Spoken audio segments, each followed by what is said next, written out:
Good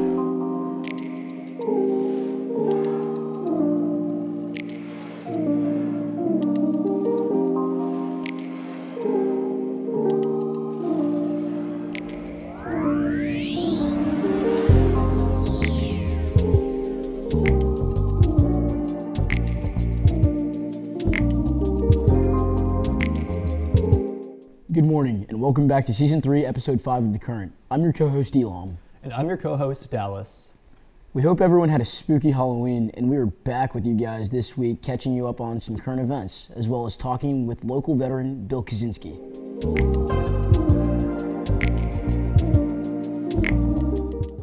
If you are military affiliated or just want to show some support, help celebrate Veterans Week 2021 by attending the annual Military Appreciation Basketball Game. The game will be held on Friday, November 12th at Trask Coliseum. All patrons entering Trask Coliseum will receive an American flag, and World War II veterans will be presented with a special World War II gold medallion. To show support to veterans in our community, the local nonprofit organization RTI International has created a program called NC Comp to help active duty personnel improve their health and performance both on and off the battlefield. The program addresses issues identified by the Department of Defense that service members have struggled with for over 20 years. With increased awareness by the Veterans Administration, NC Comp hopes to bring new solutions for those who serve. To switch it up a bit and see what's going on campus, the Office of Student Leadership and Engagement is hosting the Keeping It Real documentary series, Bring It to the Table, Wednesday, November 10th from 6 p.m. to 8 p.m. in Lumina Theater. This series is aimed at bridging political divides and elevating the national conversation about issues that matter to everyone.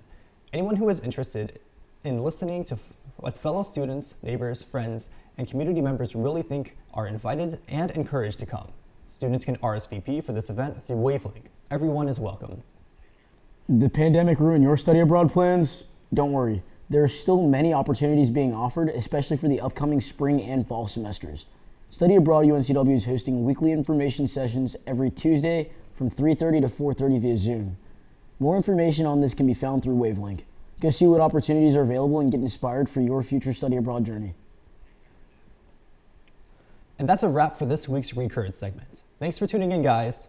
Now let's head over to Nick and our guest Bill Kawczynski. Over to you, Nick. Thanks, guys. Ladies and gents, I'm your host, Nicholas RAEFF, and I'm here today with Bill Kawczynski, the founding director of the Office of Military Affairs here at UNCW. Bill, how you doing today? I'm doing great. Appreciate you having me here. Absolutely. It's good to see you, man. It's a pleasure. Right off the bat, you yourself are a Marine Corps veteran. That's correct. You enlisted in the Marine Corps. That's correct. Immediately after graduating from high school? No, I was actually just graduating from college when I enlisted, believe it or not. No kidding? Yeah. Okay, what influenced you into joining the Marines? I'd have to say a variety of things. There's always been some type of military service within my family. A lot of uncles, great uncles. Just listening to their conversations and the things that they went through during their period of service. My father was a Korean War veteran. My younger brother was currently serving when things were starting to heat up in the Gulf, and I had a great boss who was a commander in the U.S. Navy that I worked with, and we just had such interesting conversations. And he said, "You'd make a great person in the intel field." And I'd always thought about something such as that, but we didn't have any folks from the three-letter agencies really recruiting at our small university. And he's like, "Well, hey, I can help there. If you go here and one of the particular branches of the service, whatever, you can at least get guaranteed intel, and then maybe pursue one of those agencies afterwards." And the more we talked, it became a little more interesting, and lo and behold, that's what I ended up doing. So your goal was to end up in a three-letter agency then? Yeah. Okay. I was thinking more along maybe Defense Intelligence Agency or CIA, one of those agencies, and being one of those, kind of behind-the-scenes analysts and so forth. It just kind of really intrigued me. And I just loved history, geography, and things of that nature, cultures, and so forth. So when you enlisted, you went into intel or counter-intel, right? I went into intel field, correct. Okay. And your goal was specific. I don't want to put words in your mouth, but your goal was to do a 4-year enlistment and then transfer into a 3-letter agency. That is correct. I really never went in with the mindset of I'm going in for a full 20 plus years and then retire out of the military. It was something I wanted to do. I wanted to serve my country, get some skill sets, and then see what avenues may be opened along the way. And so actually there were quite a few, and things kind of changed over time. But yeah, that was the path. You were enlisted for a total of how many years? 5 years. 5 years. Okay. And was it always initially a 5-year contract, or? One I had was a 5-year contract.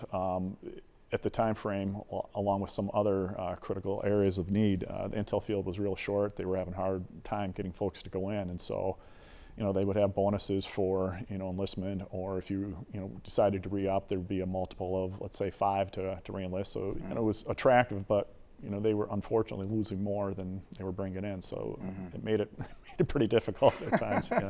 Always weighing out those options. That's funny. What kind of skill sets did you end up picking up from the Marine Corps? It's these are skill sets I still use today. They're just easy life lessons. You think about service to the greater good. You think about always that team environment instead of personal, or I myself is not part of the whole puzzle.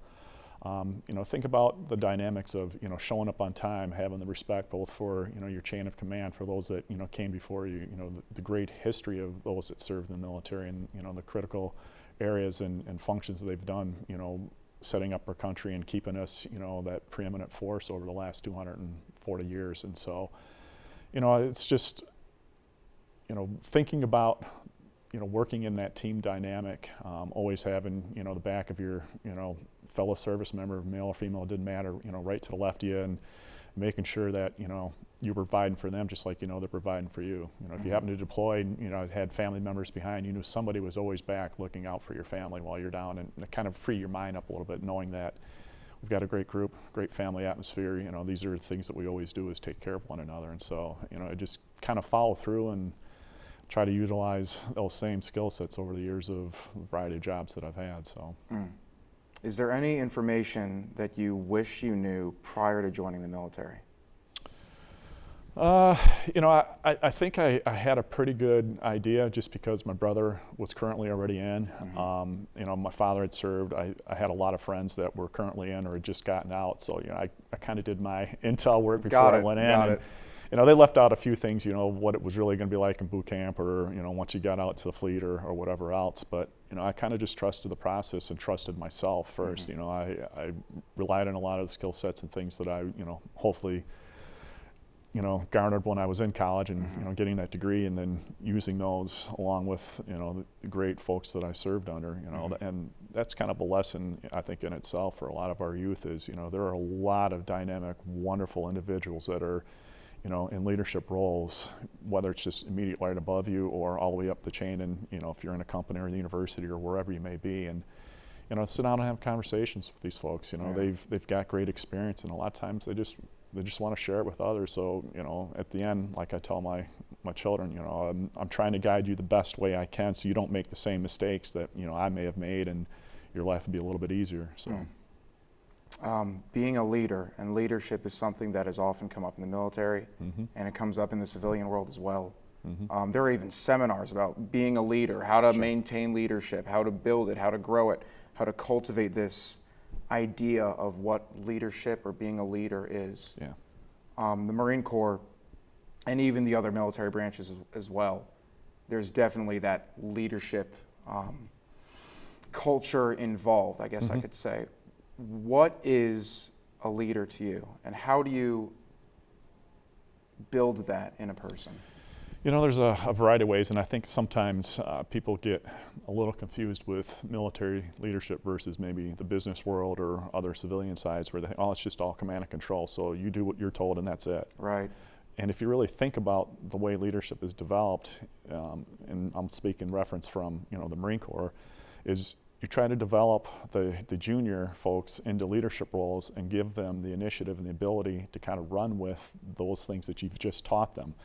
And so a lot of times, I look at, it's almost a reverse of higher ed, where in higher ed you go through your first couple of, 2-3 years of academics, and then you try to build to get to either that internship or applied learning experience, so you get that little real world experience before you graduate and go off to life. And in the military, it's, we'll give you a little bit of training, now go apply what you just learned, and then after you've applied it and you've learned some lessons and maybe made some mistakes, right, come back and let's keep doing that process. So you're always in that evolution of, learn something, go apply it, bring it back, and constantly adjusting. And I think, at times that's a pretty successful, way to handle leadership.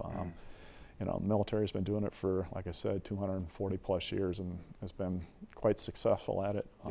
And so tend not to, don't fix what's not broken.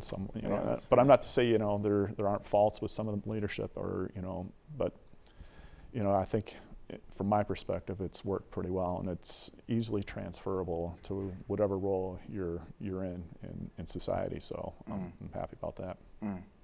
How did you end up in Wilmington, North Carolina? So when I was getting ready to get out of the military, I'm originally from Wisconsin, and being down here for 5 years, and it's like, don't have to shovel snow. Things are opening up down here, and my wife at the time actually got transferred to Wilmington. So I thought, take the job in Wilmington, then I try to find something, or let's just pack up everything and go back home and see what we can find. And the difference between being able to do that today versus back in the mid 90s, we didn't have the internet the same way, where you could just upload a resume to Indeed or hotjobs.com and go on, handshake at the career services and, just email out or check LinkedIn. It was back then, you made copies and copies, photocopies of your resume, you mailed them off to people, or you walked into a business and handed it to somebody if they happened to be hiring, and just kind of waited for a phone call to be, called back, hopefully for an interview or something. But I was fortunate, and I guess God works in mysterious ways, but things worked out, and the first job I applied for was here at UNC Wilmington, and I was so happy to get that call back. And so 25 years later, here I am, and it's been the best thing. So initially, you were not part of the Office of Military Affairs at all? No, not at all. There was no Office of Military Affairs. Tell us about that transition. How did that come about happening? Who did you talk to? So when I first got here, they had a role in the Science and Math Education Center as a technical project manager, and I kind of read the requirements. So I was pretty good with computer skills, and back then it was graphics programs, much different than today, and so forth. And so I had some leadership training. I can do project management. I've done that stuff. So I'm like, this seems like a good fit. But the only caveat was, I reflected back to my college years, and most of my courses were the BA route, not the BS route. So I didn't have a lot of science and math courses. And I'm thinking, if I'm going to work in a science and math education center, working with teachers on professional development, it's going to be a little bit of a challenge. And it was a steep, learning curve. But again, you apply those principles you learn in the military. Here's your task. Here's the skill sets and tools you need to be successful. Let me know what you need, and it became one of the most worthwhile and gratifying roles I've had here for 13 years. And then from there, I left the university. I went to Iraq during the height of OEF and OIF, and had a interesting experience there for 13 months. And when I came back, I temped a little bit back here at the university. I worked at community college for a couple of years, and then I came back and worked in the Chancellor's office doing community partnerships for a few years.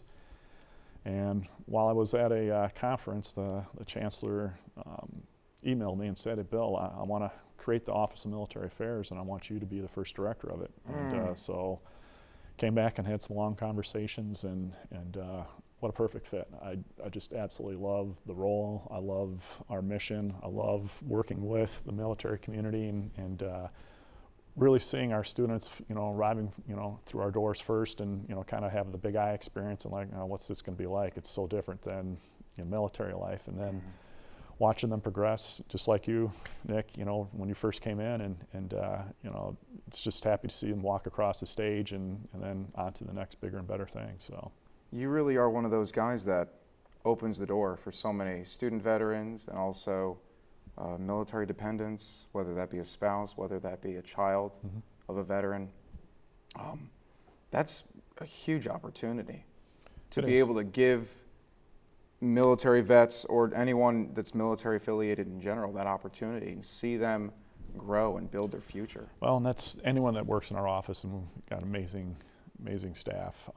That's our combined mission is, to help with that transition and to become successful and provide those critical resources that, limit any, negative things or roadblocks. And so, we thought about it long and hard and said, we can't just serve those that are on active duty, reserve, or guards, or veterans. You know, you think about those spouses and dependents as well. They may not be going down range, but they're serving in a variety of capacities. And life for them is just as challenging at times coming to higher ed because they've transitioned all over the place and may have not gotten, you know, a career job because of those, you know, multiple relocations and everything else. And so thinking holistically about our mission and, you know, how we serve the entire military population. And that goes for our faculty and staff. We have a lot of faculty and staff that are military affiliated. And so, again, helping our campus understand that population and realize that, you know, wow, I didn't know that we had that many faculty and staff here that are part of the military. And it's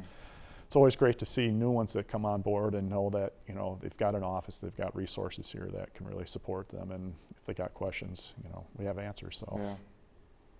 If I remember correctly, 13% of UNCW student body is military affiliated. That's correct. Whether that be they themselves are a veteran, like me, for example, or I've got plenty of friends and classmates that are dependents. Their parents, whether it be one parent or even both parents, were in the military. Yeah, actually, we're split almost right down the middle between our active duty reserve population and veterans versus our spouse and dependents. And so, you know, being close proximity to the two largest military installations, you know, in the world, Fort Bragg and Camp Lejeune, you know, that's a lot of military personnel. Yeah. And, you know, I'll give the university, you know, its credit for reaching out, you know, and having this office, but also reaching out to those populations and, you know, creating new programs that are of high interest and need by the military. So people feel like they've got something that, wow, this is right in my wheelhouse. I'm glad the university has this particular program or offering, and so it makes things a little bit easier. Yeah, that's incredible. Do you see the OMA growing more in the future, or are there any set plans already for the Office of Military Affairs? And that's the intent. Like with any office, we definitely want to grow. We also want to grow along with the university, and so, you know, our strategic goals match the university's strategic goals. And so as the university keeps growing, not just in population, but in programs and offerings in our research, our engagement, that's how we are scaling ourselves. And so, yes, most definitely our mindset and our organizational chart that we've developed has a lot of growth involved in that, and hopefully that will be happening sooner than later. Would you say, and this might be kind of a loaded question, is it difficult at times to find student veterans or maybe those in the veteran community that are wanting to participate or wanting to join into an organization called the Student Veterans Organization or the Office of Military Affairs? Yeah, I think it runs in cycles. Obviously, this past year and a half has been really difficult in this COVID environment, and, you know, lack of kind of face-to-face opportunities. You know, when you're at home via Zoom or Teams or whatever it is, you know, and you don't get those options to be on campus like most of last year was. You know, we're building back a lot of things this year, and hopefully we'll continue to be able to do that. But, you know, it's just, it's hard because I think a lot of our student veterans and family members, what our traditional students don't really realize is they have so much going on outside of campus. So, you know, over half of them are married, you know, or have, you know, jobs already, and sometimes full-time jobs. So they're trying to balance that work-life, school balance, which, you know, and if you have children thrown into the mix as well, and if you're driving down from, you know, Jacksonville or anywhere else, you know, your time management skills and everything else. And so I'd say the interest is definitely there, the willingness is there, but again, how do you balance out, you know, that time? Right. So that's what we have to also look at, and how we, you know, schedule events, and, you know, how we have resources available set up for that. So. Right.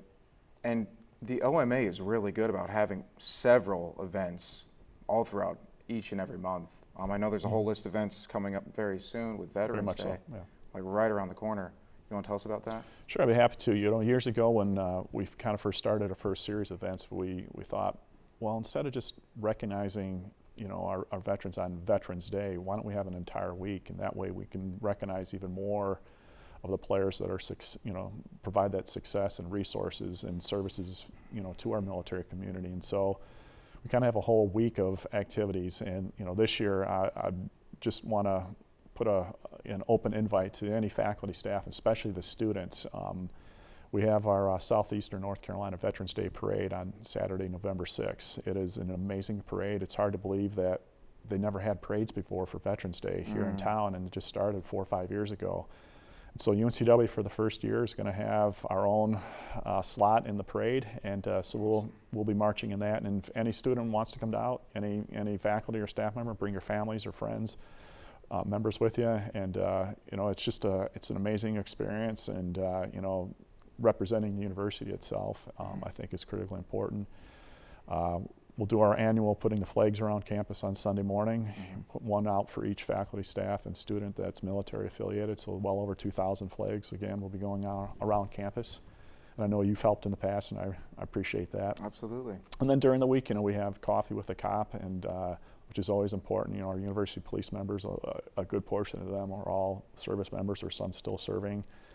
We're doing our military movie marathon, which is Band of Brothers all day, which is kind of nice. And we have pause for people coming in with the service dog animals and kind of recognizing the importance that they play, especially with our veterans.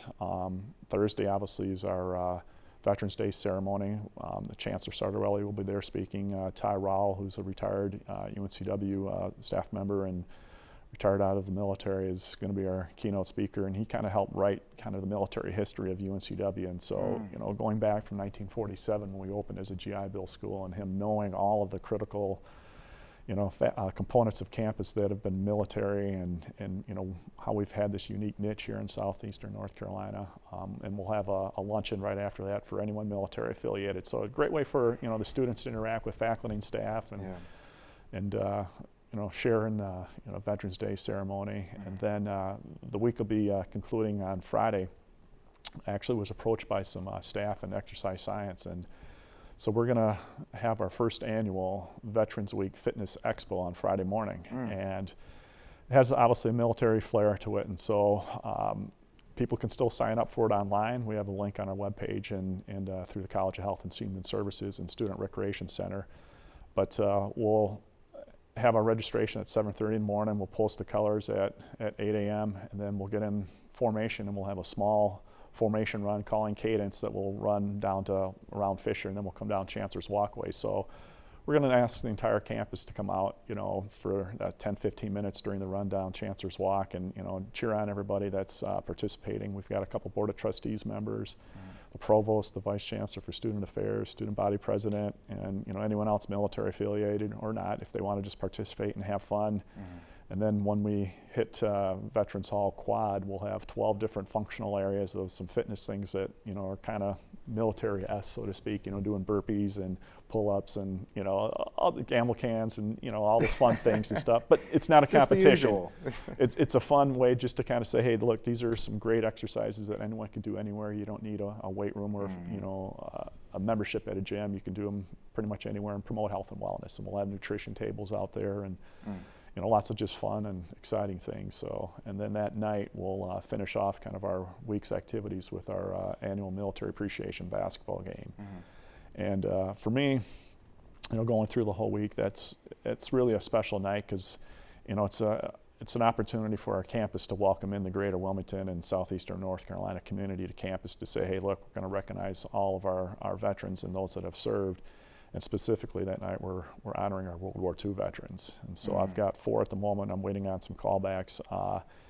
We've got some special medals we're going to be providing for each of those World War II members. The basketball team will be able to be there for each of them and interact with the members. And we've got one that's 103, 2 Purple Hearts, landed on the beaches of Normandy.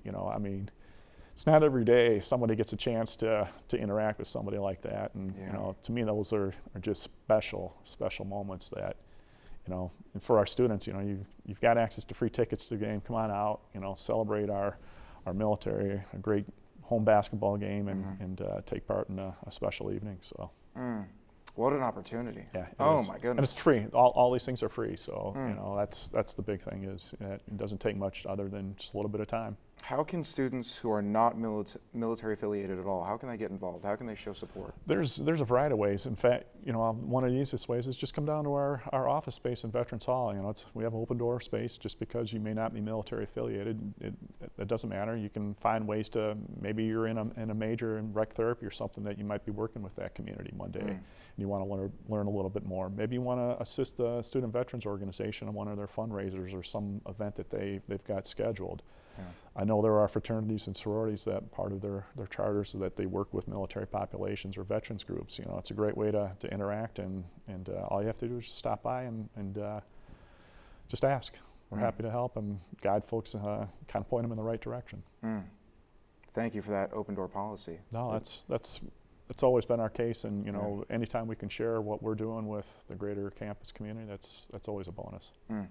Is there anything else you'd like the student body to know, or faculty, anyone and everyone in the Wilmington area?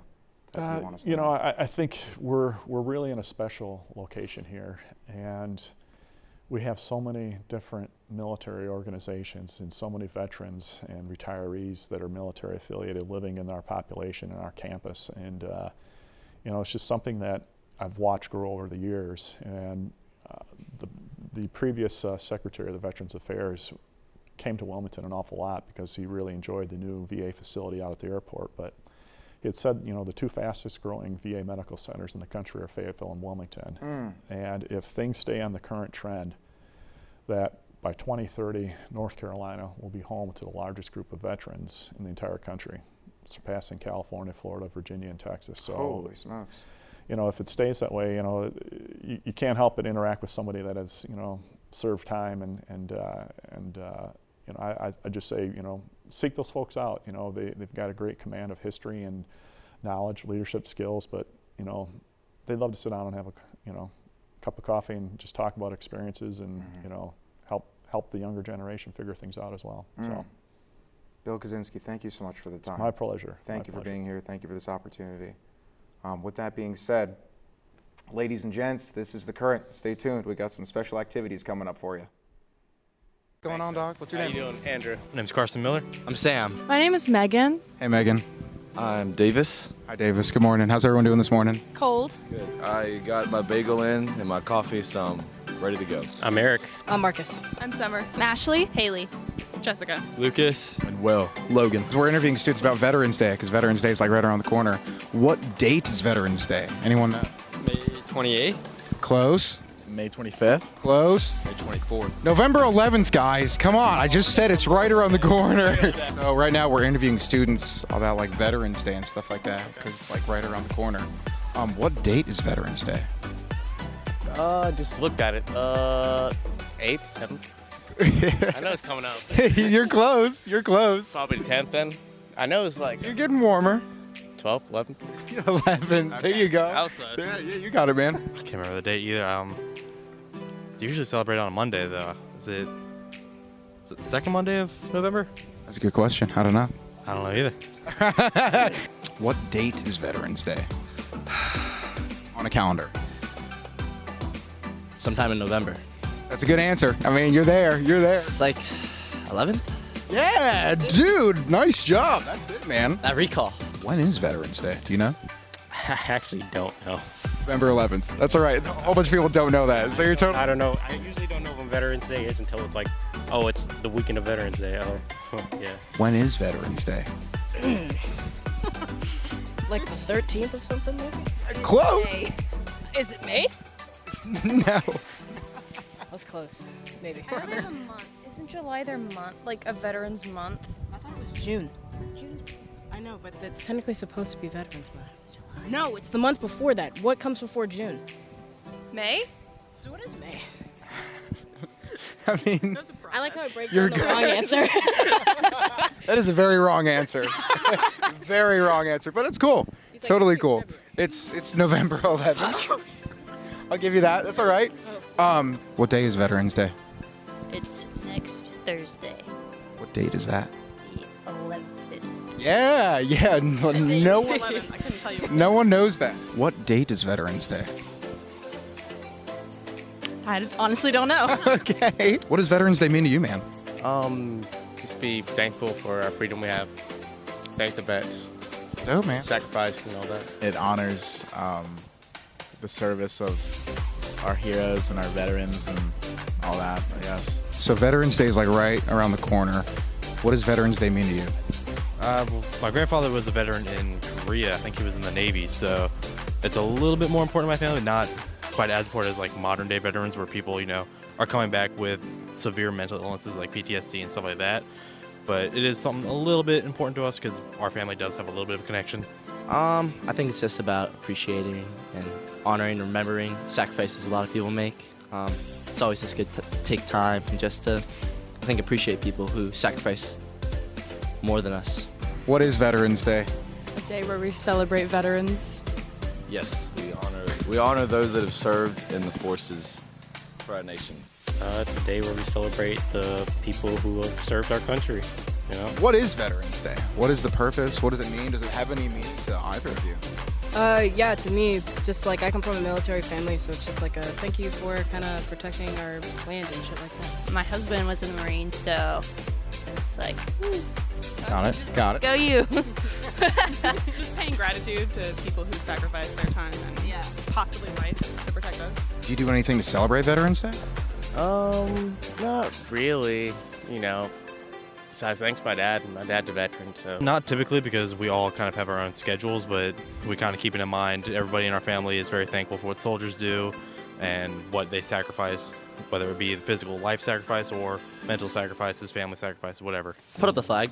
Nice. At my house is what we always do. Nice. Flag on the front porch. That's what we do. I actually have veterans in my family, so I usually send them a cute little text and say good job, and then that's it. Cool. Davis? Yeah, my grandpa was in the Navy in like 54 to 57, so I usually give him a call, you know. I mean, he's been out obviously for like 70 years, but you know, it's always cool to talk about it. Do you do anything to celebrate Veterans Day? I do not, because I don't really have many veterans in my family. My granddad who served passed away a few years ago, so sometimes we'll do stuff to commemorate him, but for the most part we don't really do much for it. Sorry about that, man. What branch of the military was he in? Do you know? Yeah, I believe he was in the Army. Yeah. I shoot my family a what's up text. Thank you. I know a couple veterans, so I'll just shoot them like a hey, thank you for your service. Maybe give them a high five or something. Yeah, high fives are cool. Y'all do anything to celebrate Veterans Day? Same. Oh, okay. You're kidding. All right. Not really. I mean, okay. I guess post something that just kind of explains what it is and say thanks to everyone else. No, not really. My mom and some of my family were in the military, so kind of just talk to them. I don't know. I don't really do anything too special. How long has Veterans Day been around? I'd probably say since 1960s. How long has Veterans Day been around? I don't know how long it's been around. I want to say it's got to be sometime after World War II. It's going to go up on YouTube and everything. Oh. We have 16 subscribers, so we're very proud. A while. 27. That was a good guess, but no, that was... You know? I don't know. No. I probably should know that, but I don't. Yeah. You know. I think it's part of the fun. Just a little bit. Yeah. Just for a while. For a while. Nobody knows, and we're I'll figure someone's got to know the answer. Someone's got to know the answer. one of these days. Now that wraps up this week's episode of The Current. Thanks for tuning in. We'll see you guys again soon.